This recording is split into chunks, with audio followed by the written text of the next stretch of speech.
하겠습니다. 자, 여기 13번 문제 보시면 정책 과정에서 행위자 사이의 권력관계 이론의 설명으로서 가장 옳지 않은 것은 이런 문제예요. 1번 헌터는 지역사회 연구를 통해서 응집력과 동료의식이 강하고 협력적인 정치 엘리트들이 지역사회를 지배한다는 엘리트론을 주장한다. 두 번째, 이 무의사결정은 권력을 가진 집단은 자신들에게 불리하거나 바람직하지 않다고 생각되는 특정 이슈들이 정부 내에서 논의되지 못하도록 봉쇄한다고 설명하고 있다. 3번, 다원론을 전개했던 달은 뉴헤이븐시를 대상으로 한 연구에서 정책 결정을 담당하는 엘리트가 분야별로 다른 형태를 보인다고 설명한다.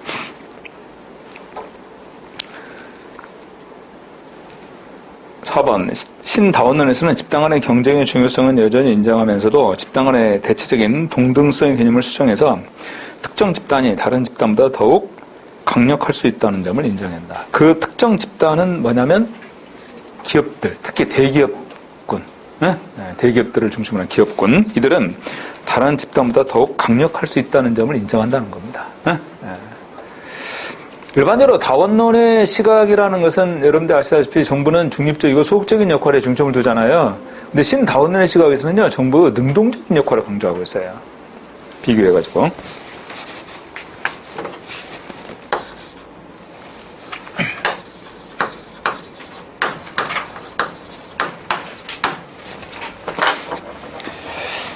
그래서 여기 권력이론에 보면 처음에 이제 엘리트론 이렇게 표현하면 엘리트론하고 다원론 이렇게 비교해서 고전적 엘리트론, 그 다음에 미국의 통치 엘리트론, 신 엘리트론 이렇게 각각 비교한다는 겁니다. 그래서 보통 이제 19세기 말까지 고전적 엘리트론 이렇게 표현할 수 있고 1950년대 미국의 통치 엘리트론, 그 다음에 1960년대 들어와서 신 엘리트론 이렇게 비교할 수 있죠. 그죠? 그 다음에 다원론은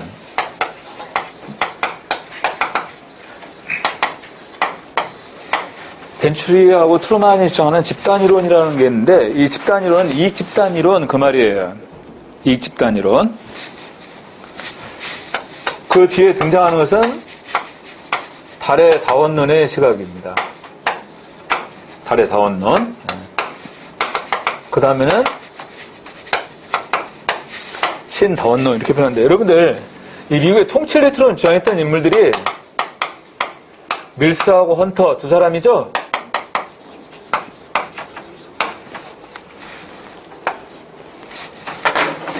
밀스는 국가 차원의 정책 결정에 있어 그 주도자들이 누구냐 그거 설명하는 거예요. 오케이? 그 다음에 이 헌터가 주장했던 것은 지역사회 엘리트에 대해 설명했고 이 입장에 대해서 이제 비판을 가하면서 달의 다원론이 등장하는 것입니다. 아까 그 다음에 달의 다원론을 비판하면서 이 달의 다원론을 비판하며 등장하는 것은 바로 신엘리트론의 시각이죠. 신엘리트론의 시각. 그 다음에 여기 신다원론 표현인데 신다원론은 달의 다원론하고 신엘리트론을 각각 이렇게 수용하면서 이걸 또 수용하게 됩니다. 전체적으로. 네. 그래서 그 13문제에서 1번의 지문에 보면 가장 옳지 않은 것인데 헌터는 지역사회 연구를 통해서 응집력과 동료의식이 강하고 협력적인 정치 엘리트들이 지역사회를 지배한다는 엘리트론을 주장했다는데 정치 엘리트가 아니라 경제 엘리트들이에요. 경제 엘리트들. 경제 엘리트들이 지역사회를 지배한다. 이런 관점의 엘리트론을 주장했다. 밀스는 국가 차원의 그 정책 결정에 영향력을 행사하는 엘리트들 이것을 설명했고 헌터는 지역사회 연구를 통해서 그 지역에 영향력을 행사하는 엘리트들 이들을 이제 설명하는 거야. 각각. 정치 엘리트가 아닌 경제 엘리트, 기업들. 두 번째, 무의사결정론은 권력을 가진 집단은 자신들에게 불리하거나 바람직하지 않다고 생각되는 특정 이슈들이 정부 내에서 논의되지 못하도록 봉쇄한다고 설명한다. 무의사결정은 여기서 나오죠?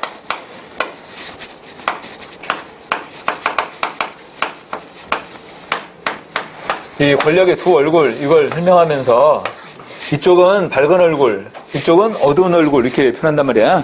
그럼 밝은 얼굴을 통해서 나오는 권력이 여기는 명시적 권력이에요. 어두운 얼굴을 통해서 나오는 권력이 암묵적 권력이고, 그리고 이 암묵적 권력이라는 걸 통해서, 이걸 통해서 바로 무의사결정을 설명하는 거예요. 그럼 여기서 지금 주장하는 무의사결정이란, 이것은 의도적인 거죠? 이건 의도적인 무결정이에요. 이것은. 그 다음에 현상유지적 비결정이고.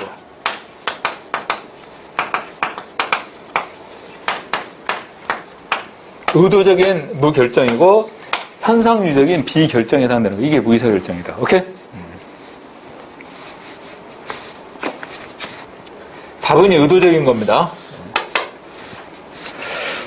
그래서 여기 무의사결정론은 권력을 가진 집단은 자신들에게 불리하거나 바람직하지 않다고 생각되는 특정 이슈들이 정부 내에서 논의되지 못하도록 봉쇄해버린다는 거예요. 오케이? 그러니까 기득권을 가진 자들이 그들의 기득권이 침해된다라고 판단된다면 그런 의견은 철저하게 배척하는 거지. 여기서. 3번. 다원론을 전개했던 달은 뉴 헤이븐시를 대상으로 한 연구에서 정책 결정을 담당하는 엘리트가 분야별로 다른 형태를 보인다고 설명한다. 자, 달의 다원론은요, 여러분들 원래 다원론의 입장에서는 다양한 이익 집단들을 전제로 설명하는 거지, 정부가 정책을 결정하는데 이 정책과 관련되는 이해관계 집단들이 있을 거 아니에요. 자, 보건의료정책이다 그러면 의사회, 한의사회, 약사회, 이들 이해관계 집단들이 있고 자기들이 이 관계를 더 많이 여기다 반영하려고 할 거 아니겠어. 그럼 이러한 요구들을 적절하게 수용해서 타협 조정을 통해 정책을 결정해 나간다는 거야. 어? 그러면 정부는 여기서 어느 한쪽 편을 들 수가 없죠. 그래서 정부는 중립적 심판자가 돼요. 오케이? 정부는 중립적 심판자가 된다. 여기서.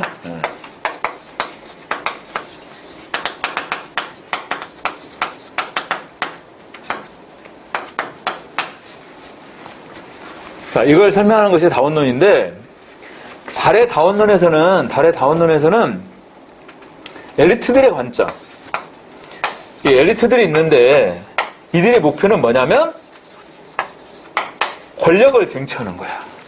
이들이 추구하는 목표는, 이 엘리트들이 추구하는 목표라는 것이 권력을 쟁취하는 것이다.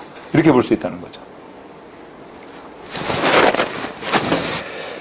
그러면 권력을 쟁취하려면 대중의 지지를 받아서 이 권력을 쟁취할 거 아니겠습니까? 그 때문에 정책을 결정할 때, 이 정책을 결정하는 데 있어서 정책 결정 시 엘리트들이 자신들의 이해관계를 여기다 반영해서 결정하는 게 아니라 대중들이 요구하는 거, 대중이 원하는 거, 이런 것들을 정책에 반영해서 결정하려고 한다. 그 말이에요. 그래야 이들의 지지를 통해서 권력을 쟁취하지, 이렇게. 오케이? 그러니까 원래 설명했던 다원론과는 약간 시각의 차이가 있죠.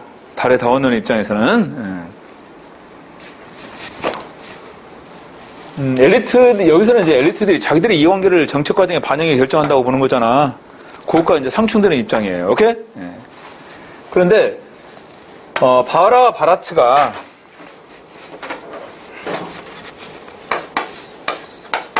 이 두 사람이 이 권력의 두 얼굴, 이걸 통해서 이걸 주장했을 때는 이 달의 다원론을 비판했다고 그러는데, 달이 표현하는 이것은 이것만 보고 설명했다는 거야. 이 부분은 간과했다는 거예요.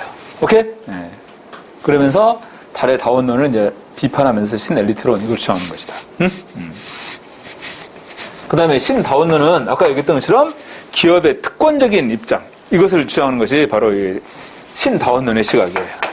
신다원론은 달이 자신의 다원론을 수정하면서 제시한 거예요, 이것은.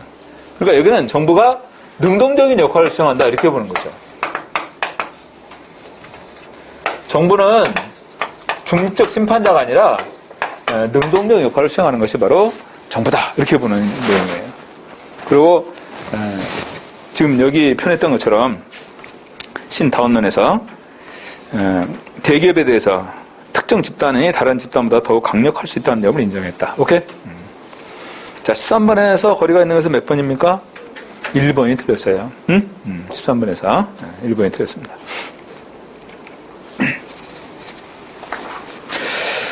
자, 14번을 또 볼까요? 신엘리트 이론의 설명에서 옳지 않은 거. 1번, 엘리트들에게 안전한 이슈만을 논의하고 불리한 문제는 거론조차 못하게 봉사하는 무의사결정론과 밀접하게 연결되어 있다. 두 번째, 모스카나 밀스 등에 의해서 대표되는 고전적 엘리트 이론과 달리 밀스의 지위 접근법이나 헌터의 명성 접근 방법을 도입했다. 여러분들, 밀스하고 헌터가 나오는 것은 여기에서 나오는 거죠. 밀스하고 헌터가 주장하는 것은, 오케이? 네. 신엘리트론하고는 달라요. 아셨어요? 네. 3번. 정책 결정에 영향을 미치는 정치 권력은 두 가지 얼굴이 있다고 주장하고 이 가운데 하나의 측면만을 고려하는 다원주의를 비판한다. 여기서 다원주의를 비판한다는 것은 누구의 입장을 비판한 거예요? 달의 다원론을 비판했다 그 말이에요. 4번. 엘리트는 정책 문제 정의와 의제 설정 과정에서 은밀한 영향력을 행사하기 때문에 실증적인 분석 방법론의 활용이 어렵다고 주장한다. 엘리트는 정책 문제 정의나 의제 설정 과정에 은밀한 영향력을 행사한다는 거야. 자기들의 기득권이 침해된다라고 판단이 되면 은밀하게 영향력을 행사하잖아요. 이런 권력을 통해서, 암묵적 권력을 통해서. 아셨어요? 이런 권력에 의해서. 네. 그래서 실증적 분석 방법론의 활용이 어렵다고 주장한다. 자, 14번에서는 그래서 2번이 틀렸습니다.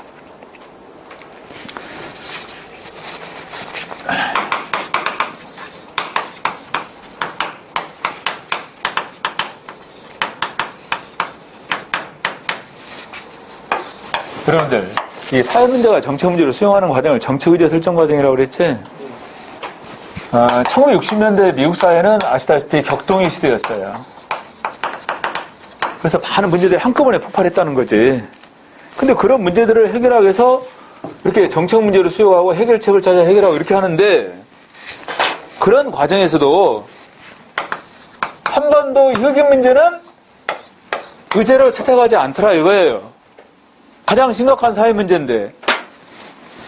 그렇다면 이 과정에 여기서 이렇게 진행되는 이 과정에 이게 뭐가 있다는 거 아니겠어요? 이렇게.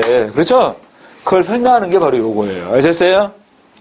백인들이 자신들의 기득권을 유지하기 위해서 이 의제를 철저하게 억압하고 차단해버렸다는 거야. 이런 권력을 통해서. 아셨어요? 이런 권력을 통해서.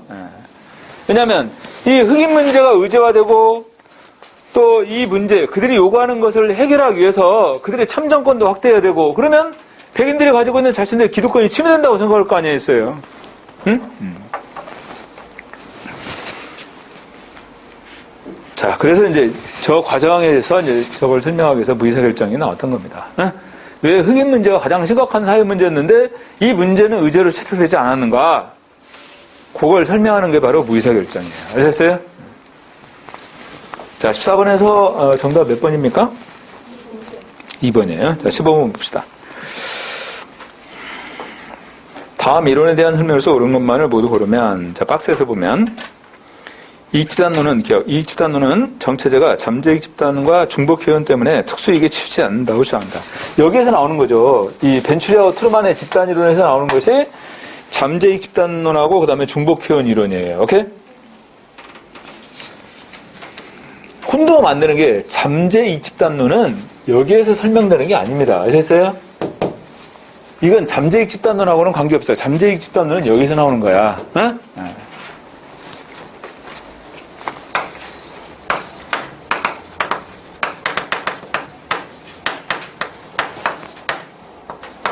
청주시에 여러분들 아시다시피 많은 이해관계 집단들이, 이익 집단들이 존재하고 있을 거 아니에요.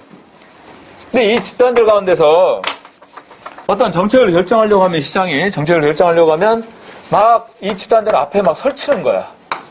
어? 앞에서 막 설치는 이런 집단들이 있어요. 이해관계 집단들이. 그러면 시장이 이들의 요구를 수용해서 정책을 만약에 결정을 한다. 이들의 요구를 수용해서 그렇게 되면 이들은 침묵하는 다수죠. 다음에 내년에 선거할 때 이 사람 지지하겠어요? 안 하겠지. 시장은 앞에 설치는 소수의 저 사람들의 입장보다는 이 침묵하는 다수가 뭘 원하는지 이걸 판단해서 이들의 이해관계를 반영해 결정하는 것이 이들의 지지를 받을 수 있잖아요. 그죠? 그래서 앞에 설치는 소수보다는 침묵하는 다수의 입장. 이들이 원하고 요구하는 것을 정책의 반영이 결정한다. 아셨어요? 이게 잠재익 집단론이에요. 요 내용이. 그래서 기억, 이익 집단론은 정체제가 잠재익 집단과 중복 회원 때문에 특수이익에 치우치지 않는다고 주장한다는 거야. 오케이? 네. 중복 회원 이름도 이런 거잖아. 자, 여기 청주시내 한의사회가 있고, 의사회가 있고, 약사회가 있어요. 자, 여기 이제 한의사들이 속해 있겠죠? 여기 의사들이 속해 있고, 근데요, 연말에 동창회하면 가서 만나요, 이렇게. 전부 다. 또 뭐 친목 모임 있다. 그럼 여기 가면 또 이렇게 만나는데, 같이 골프도 치고, 일요일날 성당에 가면요, 여기 또 같이 모여가지고 같이 봉사활동도 하고 이렇게 해요. 그러니까, 이 사람들은 자기에 속해 있는 이 집단들에만 속해 있는 게 아니라 여러 집단에 중복되어 속해 있어요. 그러다 보니까 자기 집단의 이익만 극단적으로 주장하지 않는다는 얘기입니다. 아셨어요? 네. 그래서 기억의 표현입니다. 이익 집단론은 정체제가 잠재익 집단과 중복 회원 때문에 특수이익에 치우치지 않는다고 주장한다. OX. 맞잖아요. 응? 이런 이유들 때문에. 여러 집단에 속해 있고, 이러면서. 네. 니은, 신다원론은 자본주의 국가에서는 기업가 집단의 특권적 지위가 현실의 정책 과정에서 나타난다고 본다. 아까 설명했던 거잖아. 신다원론. 네. 이 기업가 집단의 특권적 지위를 인정하는 것입니다. 특히 대기업. 하위 정부로는 정책 분야별로 이익 집단, 정당, 해당 관료 조직으로 구성된 실질적인 정책 결정권을 공유하는 네트워크가 존재한다고 주장하고 있다. 하위 정부는 철회성각이라고 그랬죠? 자, 이익 집단. 그 다음에 두 번째는 해당 관료 조직. 그 다음에 거기에 또 뭐? 거기에 해당하는 상임위원회 소속 국회의원. 아셨어요? 각 상임위원회에 속해 있는 국회의원. 요 세 부분이에요. 철회성각은. 이익 집단, 해당 관료 조직, 그 다음에 상임위원회에 속해 있는 국회의원. 이렇게. 그래서 15번에서 옳은 것으로 연결된 것은 기업과 니은입니다. 응? 자, 16번 볼까요? 정책 의제 설정과 관련된 이론과 설명이 바르게 연결된 거죠. 박스에 보니까 사이먼의 의사결정론, 체제 이론, 다원론, 그 다음에 무의사결정론 이렇게 나와 있는데, 여러분들 사이먼이 주장하는 의사결정은 어떤 모형입니까? 사이먼의 의사결정? 만족모형 주장하죠. 그죠? 네, 만족모형입니다. 그런데 합리모형은 완전한 합리성이죠? 합리모형은 만족모형하고 점증모형은 뭐라고 그랬어요? 제한적 합리성 이렇게 표현했어요. 그래서 사이먼의 의사결정론인 만족모형의 관점에서 보면 제한적 합리성을 전제로 하고 있습니다. 오케이? 그 다음에 체제론 나와 있고 다원론, 그 다음에 무의사결정론 나와 있는데 밑에 기억. 조직의 주의 집중력은 한계가 있다는 거야. 제한적 합리성을 전제로 하고 있습니다. 개인의 입장에서 본다면. 그렇듯이 조직에 있어 주의 집중력도 한계가 있다는 거죠. 정책 결정에 있어서. 그래서 일부의 사회 문제만 정책 의제로 선택이 된다는 겁니다. 이거 사이먼의 의사결정론이에요. 닌, 문재인가 선호하는 문제가 정책 의제로 채택이 된다. 문재인가 선호하는 문제가. 여기 체제가 있습니다. 체제를 지키는 문제기들이 있겠죠? 여러분들, 밖에 있는 모든 의제가 다 수행될 수가 없잖아. 그러면 체제는 과부하 상태가 돼버려요. 감당할 수가 없잖아. 그래서 이 체제가 있으면 체제를 지키는 문제기들이 있고 이들이 선호하는 것만 이렇게 들어와서 이걸 논의의 정책을 결정한다는 거지. 그러니까 이 문제기들은 일종의 필터링의 역할을 하는 겁니다. 걸러내는. 응? 필터링의 역할을 하는 거예요.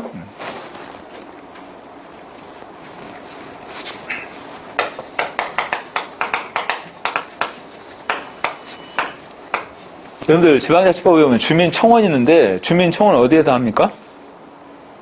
주민들의 청원? 응?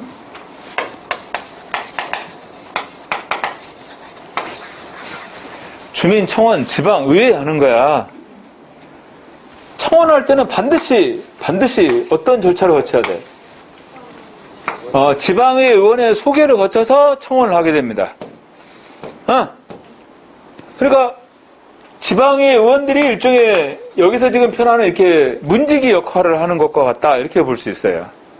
왜냐하면 지방의회 의원의 소개를 거쳐 청원을 하게 되는 거니까. 그러니까 지방의회 의원이 이제 주민들이 청원을 하게 되면 이게 청원 사항이 될 수 있는지, 청원을 이걸 만약에 지방의회에 제출했을 때 해결할 수 있는 이런 것들을 검토하겠지.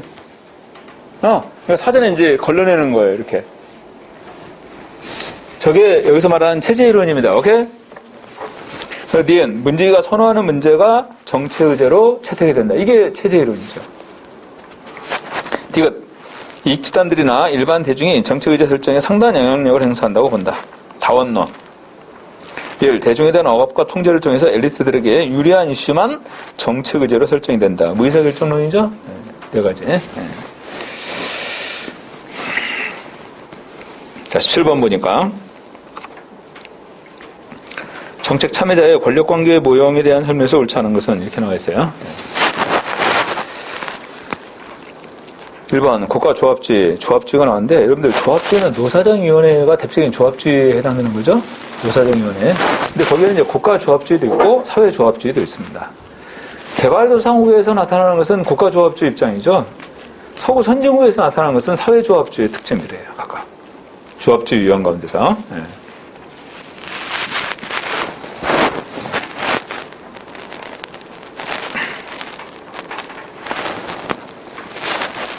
근데 그 17번에서 1번 국가조합제는 국가가 민간 부분의 집단들에 대해서 강력한 주도권을 행사한다고 보는 모양이다. 국가조합제는 2번 다원주의는 주로 개발도상국가에서 경제개발 과정에서 이 집단에 대한 통제를 설명하기 위한 이론으로 활용이 된다. 여러분들 이게 2번에 나와 있는 것 국가조합주의 특징 표현하고 있는 거예요. 오케이? 주로 개발도상국가에서 경제개발 과정에 이 집단에 대한 통제를 설명하기 위한 거, 이게 바로 조합주의 가운데서 국가조합주의에 해당됩니다. 특히 개발도상국에 적용되는 거죠. 그래서 1번에 나왔는 것처럼 국가가 민간 부분의 집단들에 대해서 강력한 주도권을 행사한다고 보는 그런 시각이에요. 3번 사회조합주의는 서구 선진국의 조합주의입니다. 그래서 사회 경제체제의 변화에 순응하려는 이 집단의 선별적 시도로부터 생성된 것이 자발적 시도로부터 생성된 것이 바로 사회조합주의의 특징이다. 4번 다원주의는 이 집단 간의 영향력 차이를 인정하지만 전반적으로 균형이 유지되고 있다는 입장을 지니고 있는 것이 바로 다원주의 시각이다. 여러분들 의사회, 한의사회, 약사회 영향력의 차이가 있죠? 그래도 정책을 결정할 때는 이쪽 입장도 수용하고 이렇게 수용해서 타협 조정을 통해 결정을 해야 됩니다. 그러니까 각각의 그런 주장들에 대해서 균형을 이루는 게 필요하죠. 균형을 이루는 것이. 응? 자, 17번은 2번이 거리가 있고 2번 내용은 국가조합주의 설명하는 거예요. 여기서. 응? 자, 18번. 조합주의에 대한 설명에서 옳지 않은 거. 1번 정보활동은 다양한 이익 집단들 간의 이익의 소극적인 중재자 역할에 한정한다. 소극적인 중재자 역할 어디서 나오는 거야? 다원론에서 나오는 거죠. 중립적 심판자라고 그랬잖아. 정부는 소극적인 역할이에요. 아셨어요? 근데 신다원론은 능동적 역할을 수행한다고 그랬습니다. 달라요. 저기 다원론하고는. 그 다양한 이익 집단 간의 이익의 소극적인 중재자 역할에 한정하는 것은 다원론의 관점이고, 두 번째, 이익 집단은 단일적이고 위계적인 이익 대표 체계를 형성하게 됩니다. 그래서 이익 집단 간에는요, 이익 집단은 비경쟁적인 특성을 나타내요. 지금 여기 표현하고 있는 것처럼 단일적이고 위계적인 이익 대표 체계를 형성하고 있으니까. 3번 정부는 사회적 공동선을 달성하기 위해서 중요 이익 집단과 우호적 협력 관계를 유지합니다. 그래서 국가는 독립적 실체가 됩니다. 이 조합주의 하에서 독립적 실체로서 주도적인 역할을 수행합니다. 국가가 독립적 실체로서 주도적 역할을 수행한다. 사회적 공동선을 달성하기 위해서 4번 이익 집단은 상호 경쟁보다는 국가와 협조함으로써 특정 영역에서 자신의 요구를 정책 과정에 투입한다.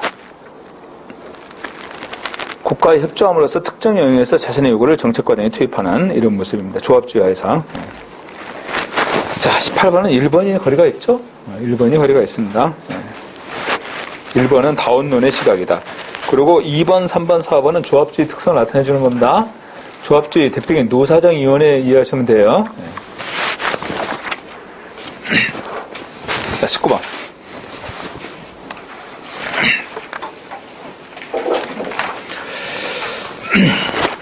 정책 의제 설정 과정의 설명에서 가장 옳지 않은 것은 이렇게 나왔는데,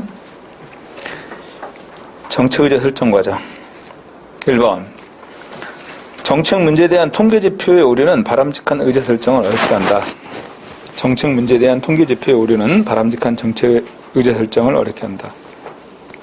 2번. 크랜스는 선출직 지도자들이 공장 공해 등 전체적인 문제에 민감하게 반응해서 이를 정책 의제화한다고 한다. 3. 우리나라는 1960년대 경제 제일주의는 많은 노동 문제를 정책 의제로 공식 검토되지 않게 했다. 이게 무의사결정이죠? 4번. 정체제의 가용 자원의 한계는 정책 의제에 대한 적적 탐색을 어렵게 하기도 한다.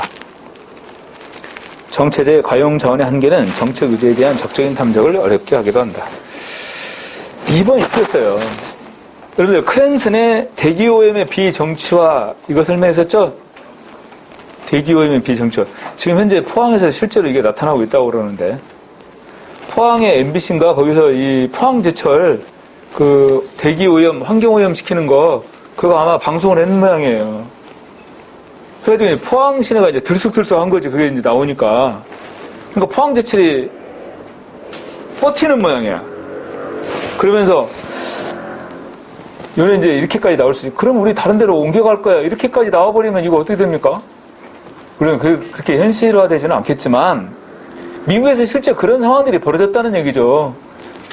미국에서 그 주요 도시에 있어서 이렇게 기업들이 있는데 기업이 환경오염 문제를 이슈화하거나 또는 뭐 이래서 환경단체에서 문제를 제기하거나 또는 언론에서 이슈화하고 이렇게 되면 버티면서 이렇게 협박을 한다는 거지. 우리 그럼 다른 데로 옮겨갈까? 이런 식으로. 그러면 일자리 다 잃게 되잖아요. 그러니까 이런 문제가 제기되는데 쉽게 이것을 의제화하지 못하더란 얘기예요. 아셨어요?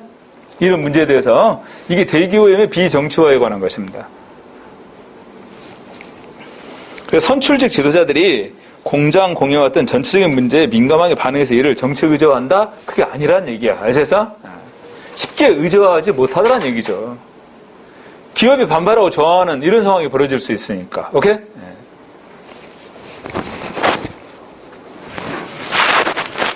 그 다음에 3번에서 1960년대 경제 제일주의는 많은 노동 문제를 정부 의제로 공식 검토되지 않게 했다는 겁니다. 노동 문제나 환경 문제나 또 인권 문제, 또 소득 재분배 문제 이런 문제를 철저하게 차단하고 은폐하고 억압해버렸다는 것이죠. 이슈화되지 못하게. 첫 번째 언론은 당연했던 것이고 뭐 예를 들어서 뭐 시민사회단체는 이때 별로 발달이 안 돼 있었으니까 그러니 뭐 시민사회단체를 통해서 뭐 이런 이슈들을 주장하고 그렇게 할 수가 없었다는 거죠. 정부에 요구하면 묵묵부답이에요. 이런 상황들이 나타났다는 거죠. 그런 상황에서 전태일이 할 수 있는 방법이 없었다는 거야. 그 열악한 노동의 현실을 사회에 알리고 고발하고 이슈화시킬 수 있는 방법이 없었다는 거죠. 그러니까 자기 자신을 희생시킨 거예요. 그래서 이슈가 됐지 않습니까? 실제로. 또 해결책을 찾아 해결하려고 노력도 하고.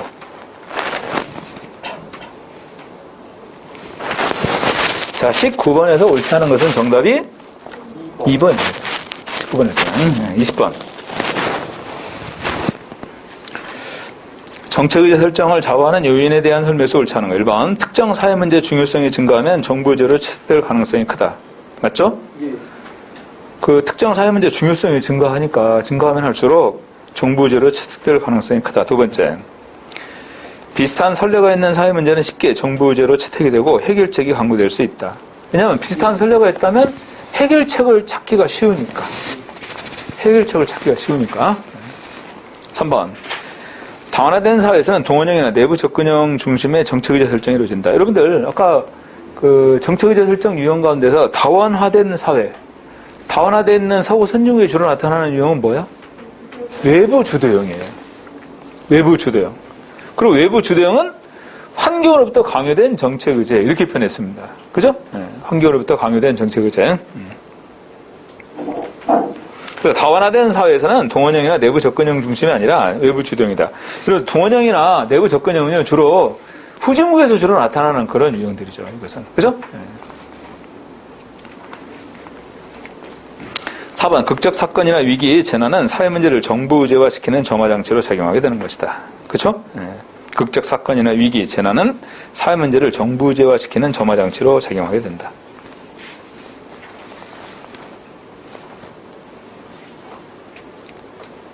자, 20번에서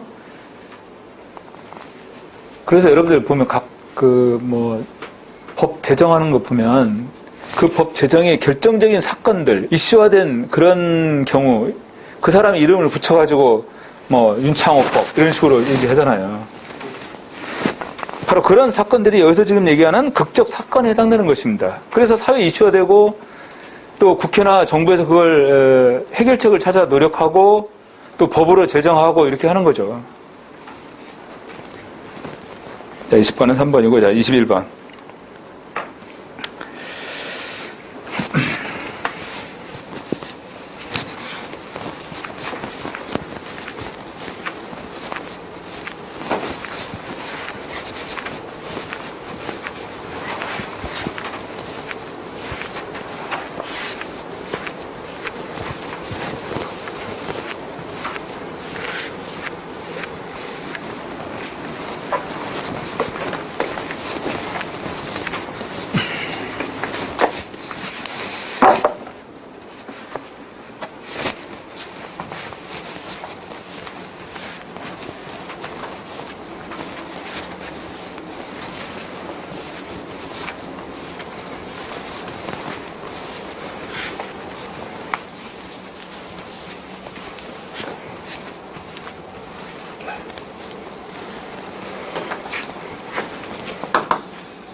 그 정책 문제 특성 21번 문제 여기서부터 나오는 내용은 합리적 분석적 정책 결정 과정 이것과 연관됩니다.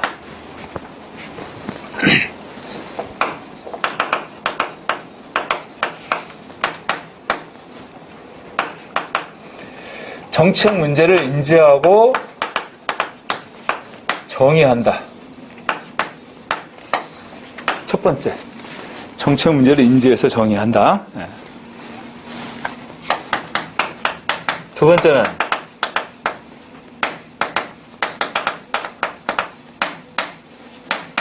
정책 목표를 설정하는 겁니다. 정책 목표 설정.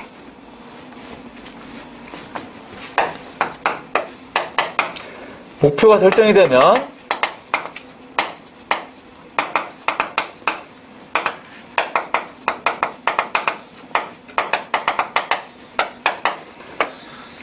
여러 대안들을 탐색 개발하게 된다. 여러 대안들을. 여러분들 그 지방 분권 정책에서 정책 목표를 설정했다고 합시다. 아까 수도권에 있는 인구를 100만 명을 지방으로 분산시키는 목표를 세웠다. 그래서 그 목표의 실현을 위한 정책 대안으로 뭘 제시한다? 행정도시 건설하는 거. 또 혁신도시 건설하는 거. 그 다음에 기업도시 건설하는 이런 것들이 여기서 지금 얘기하는 정책 대안들을 탐색 개발하는 거예요. 오케이? 네. 그런 다음에 이 대안들의 결과를 예측하겠죠? 이 결과 예측에서는요, 여기에는 미래 예측 기법이 적용돼요. 정책 대안의 결과 예측. 그래서 이 대안들의 결과를 각각 예측한다는 거지. 그런 다음에 이 정책 대안들을 결과를 토대로 이걸 비교 평가하는 겁니다. 비교 평가하는 거야. 비교 평가의 가장 대표적인 그 기준은 뭐예요? 대안들을 비교 평가하는데 이런 것들이잖아요. 비용 편의 분석, 또 비용 효과 분석, 이런 것들이 대표적인 기준이 되는 거죠. 그리고 마지막에 이 내용을 토대로 최적 대안을 선택하게 됩니다.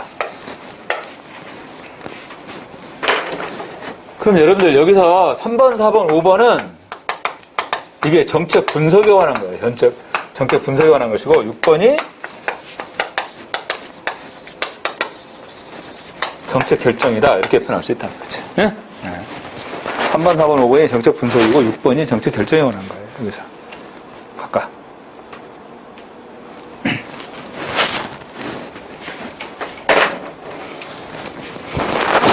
자, 그러면 21번 문제 봅시다.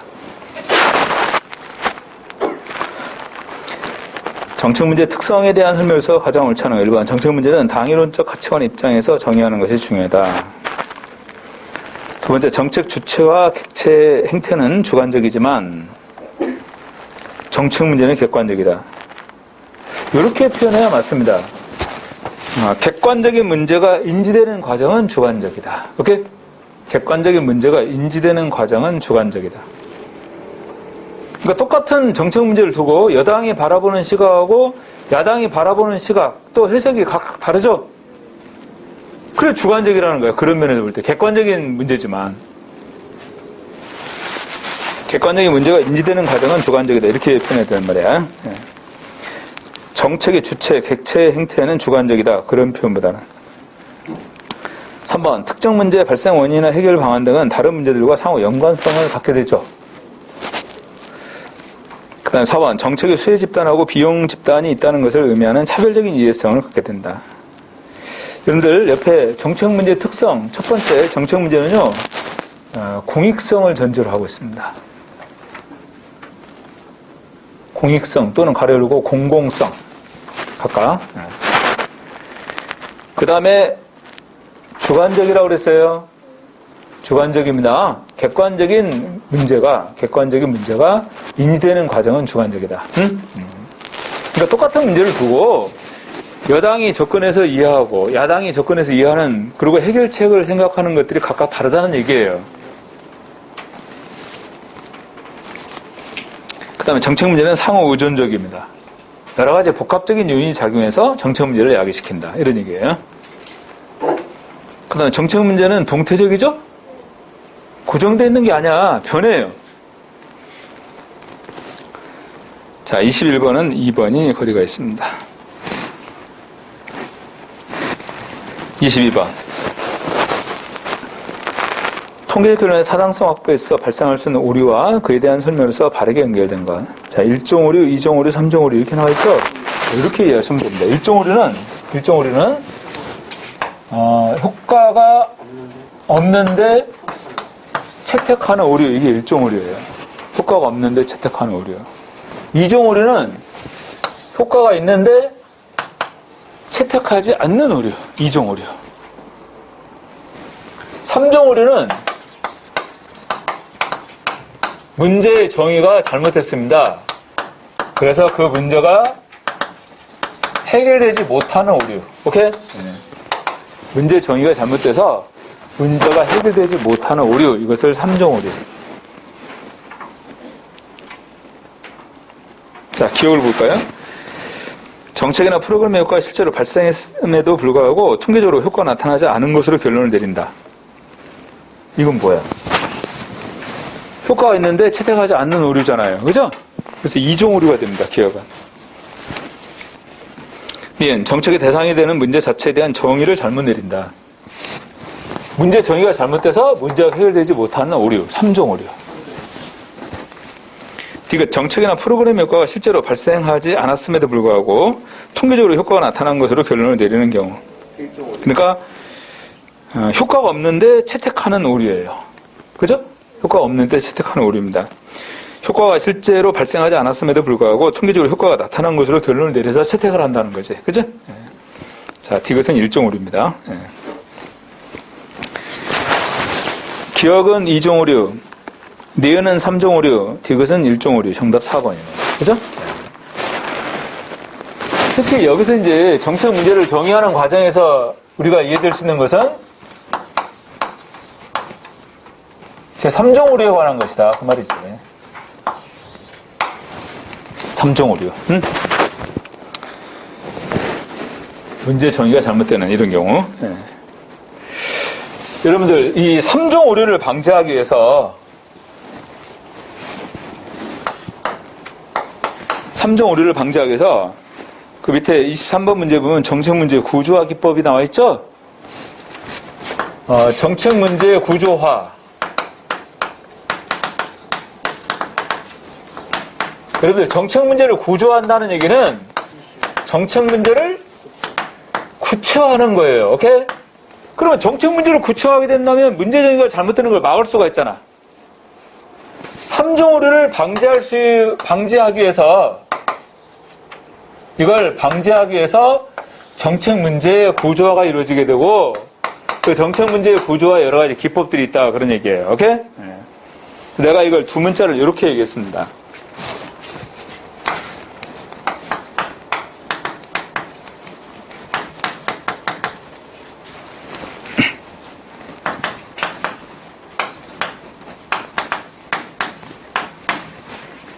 이렇게 얘기했죠? 개원 가통의 분구 경위를 설명한다. 이렇게 이해하라고 그랬어요. 개원 가통. 이건 뭐냐면 계층 분석이에요. 계층 분석은 원인을 찾는 것이기 때문에 원인 규명입니다. 계층 분석은. 가정 분석은 여러 대립적 가정들을 통합해서 분석하는 거. 오케이? 여러 대립적 가정들을 통합하고자 하는 거야. 그래, 통이에요. 그 다음에 분류 분석은 그 문제를 구성하는 구성 요소별로 나누는 거야.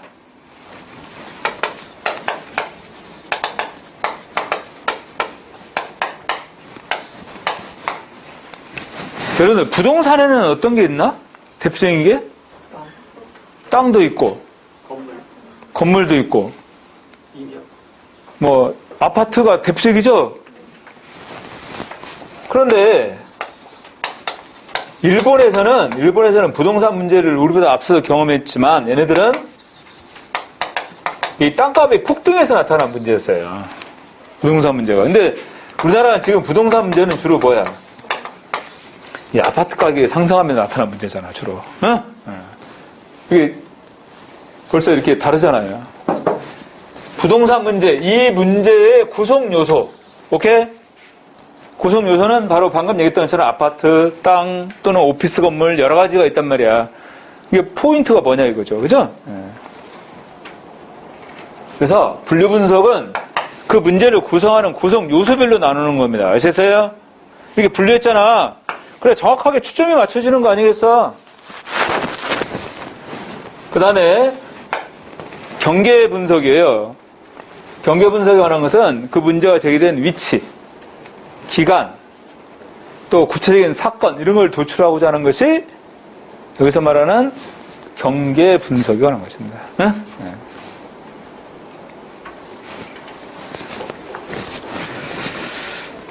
자, 23번 문제에서 정책 문제의 구조와 기법에 관한 설명서를 찾는 거 1번. 계층 분석은 문제에 대한 간접적이고 불확실한 원인에서 직접적이고 확실한 원인을 차례차례 계층적으로 확인해 나가는 기법이다.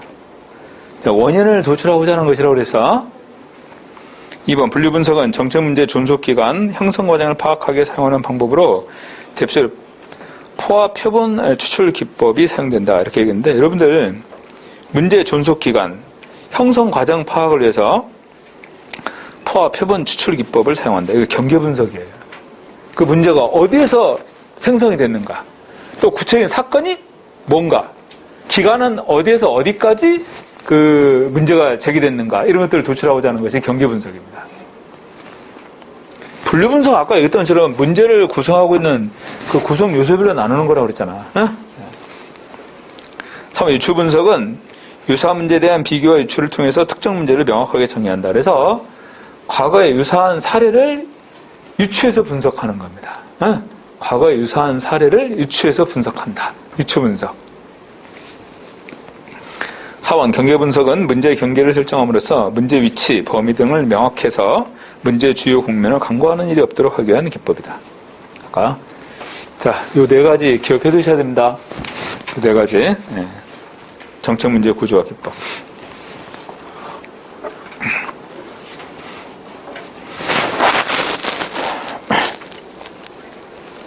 자, 24번으로 넘어와서 다음 설명을 특징으로 하는 정책 분석 기법의 기본 원칙이 아닌 것은 이렇게 나와 있습니다. 자, 지금 여기서 이제 나오는 것들은 미래 예측 기법에 대한 설명에 관한 것들이죠. 그죠? 미래 예측 기법에 관한 것들이야. 지금 여기에 나와 있는 것들이.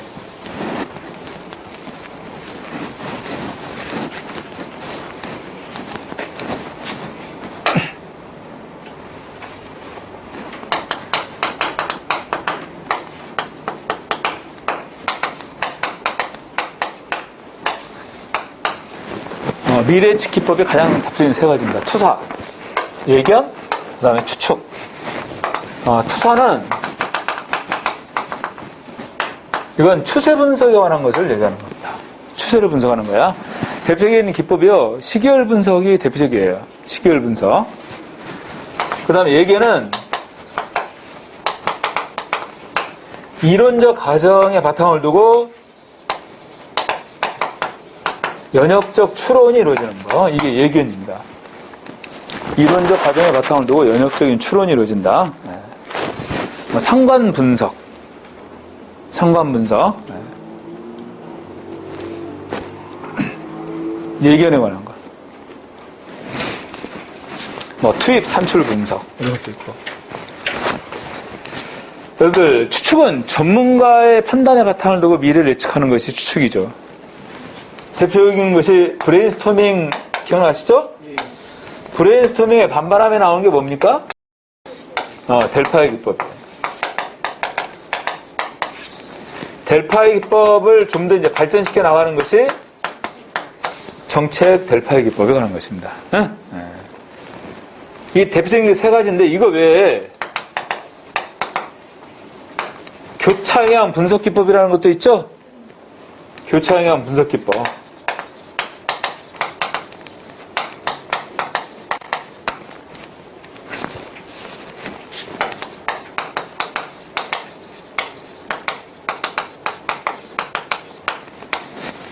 지명 반론자 기법. 또 명목 집단 분석 기법. 이런 것들도 있고. 자, 전부 다 추측에 관한 것들입니다. 자, 24번 볼까요? 다음 설명을 특징으로 하는 정책 분석 기법이 기본 원칙이 아닌 거죠. 박스에 나와 있는 그리스 해인들이 미래를 예견하던 아폴로 신전이 위치한 도시 이름을 따서 붙여졌다. 바로 델파이거든요. 1948년 미국의 랜드 연구소의 연구진에 의해서 개발돼서 공공 부분이나 민간 부분의 예측 활동에 활용되는 거. 델파이 기법.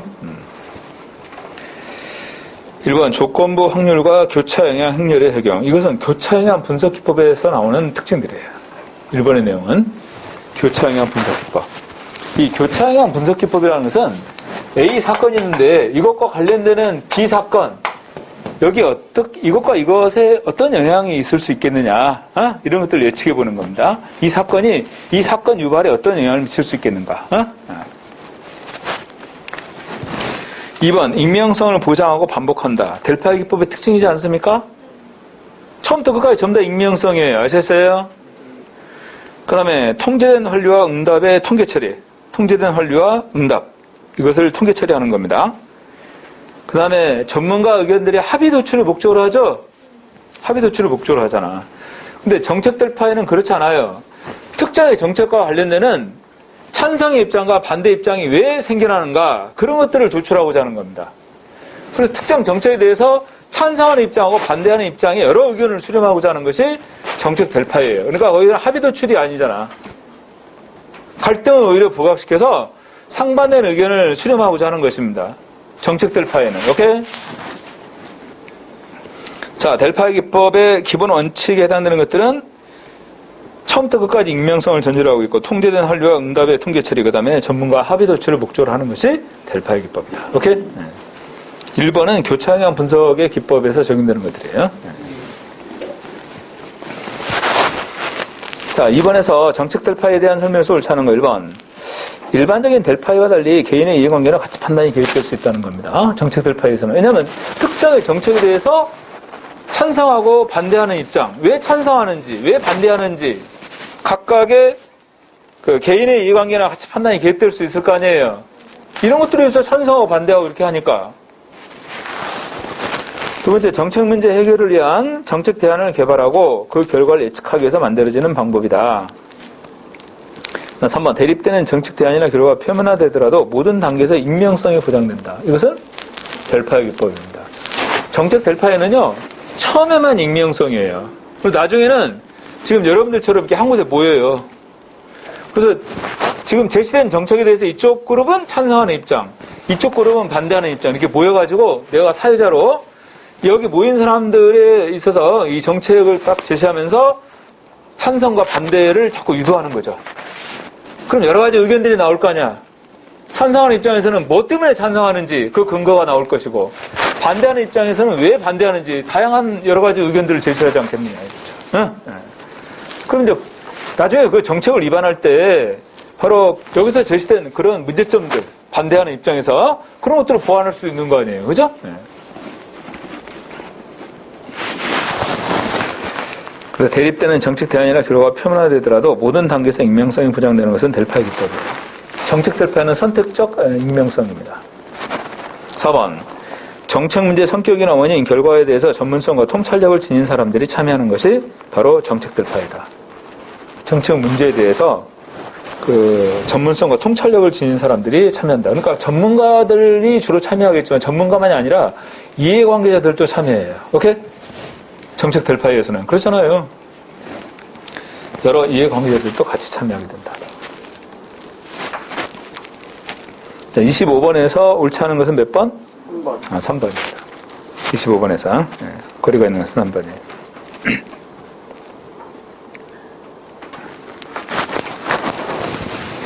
자, 26번. 집단적 의사결정 기법의 설명에서 옳지 않은 거. 1번, 델파이 기법은 미래 예측을 위해서 전문가 집단을 활용하는 의사결정 기법이다. 주로 델파이 기법은 전문가들이 주로 참여하죠. 정책 델파이는 전문가 플러스 이해관계 집단도 참여한다고 그랬어. 그죠? 2번, 브레인스토밍을 통해 새로운 아이디어를 만들기 위해서는 초기 단계에서 타인의 아이디어를 비판하거나 평가하지 말아야 된다. OX. 맞습니다. 다른 사람의 아이디어에 대해서 비판이나 평가를 해서는 안 돼요. 그러면 아이디어를 제시하는데 제약을 받을 거 아니야. 이거 내가 제시하면 사람들이 좀 비웃지 않을까? 이런 생각을 하게 되면 제약을 받겠죠. 그래서 이러한 비판이나 평가가 있어서는 안 됩니다. 왜냐하면 브레인스토밍은요, 여기는 질보다는 양이 더 우선이에요. 여기는 3번, 지명 반론자 기법이 성공하려면 반론자들이 고의적으로 본래 대안의 단점, 약점을 적절히 지적해야 된다. 본래 대안의 약점과 단점과 약점을 적절히 지적해야 된다. 그래야만 이 지명 반론자 기법이 성공할 수 있는 거죠. 그러니까 자, 이 대안을 아까 행정도시 아니 혁신도시 아니면 기업도시 이런 것들이 있습니다. 또 행정도시 건설하는 데 있고. 근데 이 대안을 선택하려고 합니다. 이 대안을 결정하려고 하는데 반론자를 지명해서 이 대안을 선택했을 때 문제점 이런 것들을 지적하도록 한다는 거죠. 아니 기업도시 채택하면 뭐하냐. 만약에 참여할 기업이 없으면 이거 허당 아니냐. 정부가 뭐 주도하고 한다 하더라도. 그리고 또 하나 허벌판에 기업들이 내려간다고 하는데 기반시설을 다 갖춰줘야 내려가지 않겠느냐. 그러면 또 많은 예산이 투입된다. 이런 여러 가지 반론을 제시할 수 있다는 얘기예요. 그래서 이 대안이 채택되면 안 되는 그런 반론을 제시하게 하는 거지. 이게 지명 반론자 기법. 그 주장이 타당하면 대안을 선택하면 안 되죠. 그 주장이 타당하다면. 응? 아니면 보완을 하거나. 그래서 이렇게 지명 반론자 기법이 성공하려고 한다면 반론자들이 고의적으로 본래 대안의 단점과 약점을 적절히 지적해야 된다. 4번, 명목 집단 기법은 집단 구성원 간의 의사소통을 원활하게 진행할 수 있다는 장점이 있다 그러는데, 이 명목 집단 기법은요, 대안을 제시하고 제한된 집단 토론만 하고 나서 바로 표결을 해서 결정하는 거예요. 네? 제한된 집단 토론 뒤에 바로 표결하는 방식입니다. 그래서 집단 구성원 간의 의사소통을 원활하게 진행하는 것은 아니에요. 아셨어요? 집단 토론이 명목적이고 제한적이다. 그 말이야. 아셨어? 형식적으로 이루어지는 거예요. 그런 것들은. 그냥 결정해버릴 수는 없으니까. 4번이 틀렸습니다. 자, 그러면 지금 이제 여기까지 설명을 했어요. 오케이? 그 다음에 나오는 게 뭐야? 이 결과를 토대로 예측 결과를 토대로 해서 이제 이 대안들을 비교 평가해가지고 이제 선택을 해야겠죠. 그 내용으로 나온 것이 바로 27번부터 나오는 겁니다. 오케이? 자, 여기 잠깐 쉬었다 하겠습니다.